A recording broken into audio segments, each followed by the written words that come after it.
L'âne mange de l'herbe, oui ou non? Il bouffe des carottes. Le mulet mange de l'herbe, il bouffe des carottes.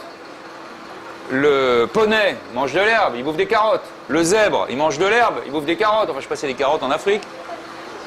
Ok? Et le cheval mange du steak frites. C'est normal. Bien. Et ben c'est pareil avec l'homme. Il y a 5 hominoïdes, des primates. Vous savez ce que c'est que les primates? Les primates, c'est les singes et les lémuriens.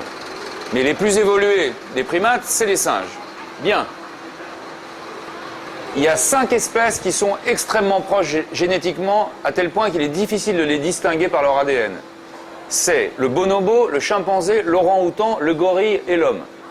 Le gorille bouffe du bambou, les chimpanzés bouffent des bananes, le bonobo bouffe des bananes, l'orang-outan bouffe je sais pas quoi dans les arbres, et l'homme bouffe du steak frites. Ça vous semble logique? C'est pareil que de me faire croire que les chevaux ça doit bouffer du steak frites. C'est complètement con, c'est génétiquement vraiment aucun fondement scientifique.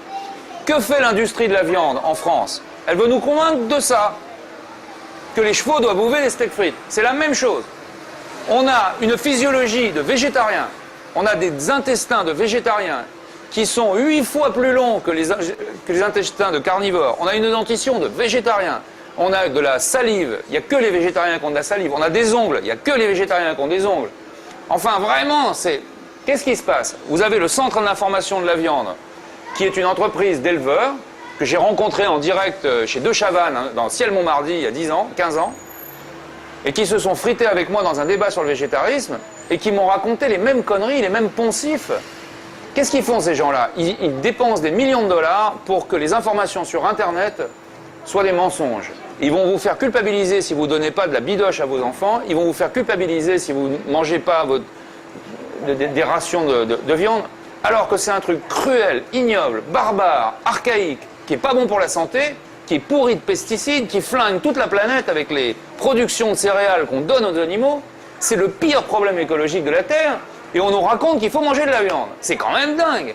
C'est quand même le grand scandale de notre époque. Aujourd'hui, on est dans une prise de conscience pour l'écologie, et on ne nous parle pas de ça, alors que c'est le premier problème. Pourquoi on ne nous parle pas de ça?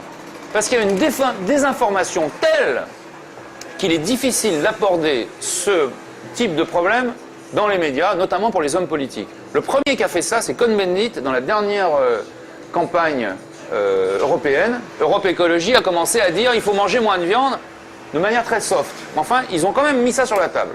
Jusqu'ici, les écologistes n'osaient pas en parler. Notamment parce que la protection animale a toujours été la chasse réservée de l'extrême droite. Pour des raisons historiques liées à la préservation des chevaux par les militaires. Donc les militaires, les Brigitte Bardot, tout ça, c'est des connards d'extrême droite. Bon. Aujourd'hui, cette désinformation-là va être le vrai débat du siècle à venir. En réalité, ce qui se passe, c'est que l'industrie agroalimentaire est la première industrie du monde. Devant l'armement, devant le pétrole, devant le gaz, devant tout ce que vous pouvez imaginer, c'est la bouffe. 80% des plantes qui sont produites sur Terre par des industries servent à nourrir des cochons et des animaux et des porcs et des je sais pas quoi. Donc ça veut dire que tous les pesticides, tous les engrais azotés, toute la merde de cochon qu'on épand en Bretagne et qui pollue les sols, qui termine dans la mer, qui cause les algues vertes, qui se déposent sur les plages, sur des centaines de kilomètres de plages, tout ça c'est dû à quoi? À l'industrie de la viande. Alors que c'est mauvais pour notre santé et qu'on n'en a vraiment pas besoin. Carl Lewis, le plus grand champion de tous les temps, est végétalien. Alors, moi, ça m'énerve vraiment, parce que ça veut dire que toute l'industrie de l'agriculture est complice de la viande, puisque c'est eux qui produisent les aliments pour les animaux. Donc, toute l'industrie de la bouffe est basée sur un mensonge. Et en France, qui est un gros producteur d'agriculture, on a une désinformation particulièrement au point, puisqu'ici, le steak frites est le symbole national de la bouffe. Et la saucisse de Francfort et je sais pas quoi. Le steak frites est aussi non seulement un symbole, enfin, voilà, j'arrête là. Joe Strummer était végétarien, plus grand chanteur punk. Christiane, chanteuse punk, végétarienne.